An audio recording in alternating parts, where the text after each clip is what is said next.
یہ میرے نبی نے بھی فرمایا۔ ابھی مولا علی کا فرمان پڑھا، وہ مذمت الحق، اور یہ حق ان کے پیچھے چلتا ہے۔ ادھر میرے اور آپ کے نبی نے بھی کہا الحق مع علی وعلی مع الحق، حق علی کے ساتھ ہے، علی حق کے ساتھ ہے۔ بات یہاں رکی نہیں، اگر رک جاتی نا تو پھر علی کا امتیاز سمجھ نہ آتا۔ ہر کوئی حق کے ساتھ ہے، عظمت علی اگلی دعا میں ہے اللہم ادر الحق حیث ما دار علی، میرا اللہ حق کو ادھر پھیر دے جدھر علی پر۔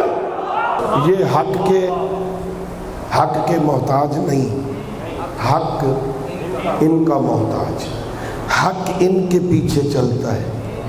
یہ حق کے پیچھے جہاں یہ جائیں، اب میں تفصیل تو نہیں کہہ سکتا نا، زندگی میں علی حیدر کرار کی زندگی میں جہاں علی کو دیکھو گے حق وہاں ہوگا، اور جو علی کے مقابل میں ہوگا، بھئی یہ متضاد الفاظ ہے نا، دن اور رات، اندھیرا اور اجالا، ایک دوسرے کے متضاد حروف ہے نا، میں ٹھیک کہہ رہا ہوں نا۔ حق کے مقابل میں باطل ہے، یہ تو نہیں ہو سکتا، یہ بھی حق ہے۔ مد مقابل والا بھی حق ہے، حق تو ایک ہوگا، اور حق کہاں ہوگا؟ نبی نے فرمایا جہاں علی ہوگا حق وہاں ہوگا۔ اللہم ادر الحق حیث ما دار علی۔ اچھا، حق ان کے پیچھے، یہ حق کے پیچھے کوئی فہرست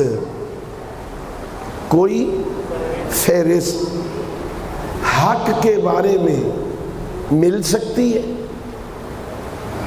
کہ یہ حق ہے؟ مل سکتی ہے، مل سکتی۔ کہاں ملے گی؟ وہ جو ہم میت کے کندھے ہلا ہلا کے اسے کہہ رہے ہیں اسمع افہم، سن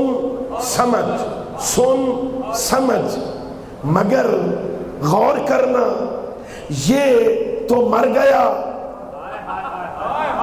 یہ کیا کہہ رہے ہو؟ سن اور سمجھ۔ اور خدا کے بندو، ہم پیغمبر کی حدیث پہ عمل کر رہے ہیں۔ پیغمبر نے کہا تھا اطلب العلم من المہد الی اللحد، جھولے سے لے کے لحد تک علم حاصل کرو۔ یہ علم حاصل کر رہے ہیں، اسے کہہ رہے سن کرتے ہیں نا، یہ سنتے ہیں۔ مولا علی علیہ السلام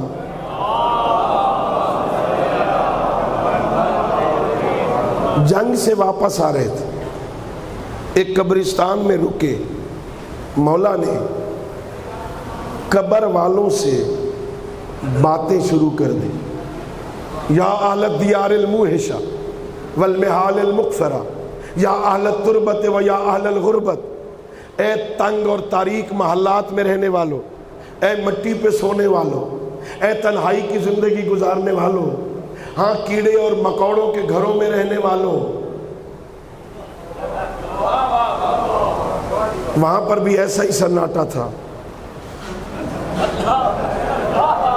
ہے نا۔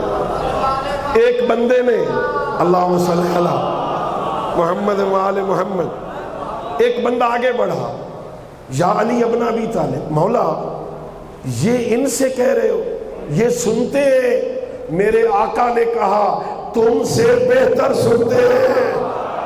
اللہ اکبر، یہ تم سے بہتر سنتے ہیں۔ سنو، ہم ان کے شانے ہلا ہلا کے انہیں کیا کرتے ہیں؟ انہیں کچھ سبق یاد کرواتے ہیں۔ تلقین کرنا یعنی یاد دہانی کروانا، پہلے سے جانتا ہے، ایک مشکل منزل سے گزرا ہے، کہیں بھول نہ گیا ہو، اسے یاد کرواؤ۔ چلو ایک اور مسئلہ، مولوی ہوں نا، ایک مسئلہ بھی بتا دوں۔ ہمارے ہاں رسم ہے کہ قبر میں اتارنے کے بعد تلقین پڑھتے ہیں. حکم شریعت ہے 4 دفعہ تلقین کرو. جب جان نکل رہی ہو نا، حکم یہ ہے اسے اٹھاؤ، گھر میں اس کمرے میں یا اس مصلی پر جہاں نماز پڑھتا تھا نا وہاں لے جاؤ. کہاں لے جاؤ؟ اونچا بولو. کہاں پڑھتا ہوگا تو لے جاؤ گے نا. اور اگر یہ رسم ہی نہ ہو وہاں کہاں اٹھاؤ گے؟ روایت ہے کیوں لے جاؤ مصلی پہ؟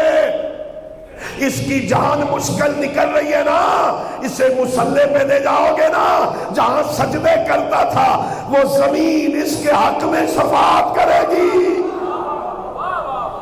میرا اللہ مجھے سجدے کرتا تھا، اسے وہاں تلقین کرو.